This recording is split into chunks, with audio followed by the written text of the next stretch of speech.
It's also particularly terrible that China and the WHO did so many things to help this pandemic spread to our shores. Remember, China is co-founder of the World Health Organization, and it provides an enormous amount of funding to it. They seem to be pulling all the strings. The WHO couldn't be trusted. They still can't be trusted. Well, lucky for all of us, today is the day the U.S. has finally quit the corrupt World Health Organization. Here to weigh in is Dr. Jay Bhattacharya, NIH director. All right, Dr. Bhattacharya, that's like a trip down memory lane. I mean, you were on the show, so often during those horrible dark years of COVID.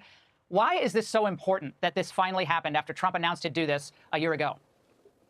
Well, it took a year because there were essentially like legal obligations staying for a year. You have to make the announcement, and then a year later you get to pull out. Why is it important? Because the WHO absolutely failed during the pandemic. And you said, Laura, you absolutely nailed it. They pushed the line that China pushed on the world, on the lockdowns, hiding COVID origins, the whole host of things where they utterly failed. And if you look around the world, are they actually serving the purpose they're supposed to serve? Are they really help make the world healthier?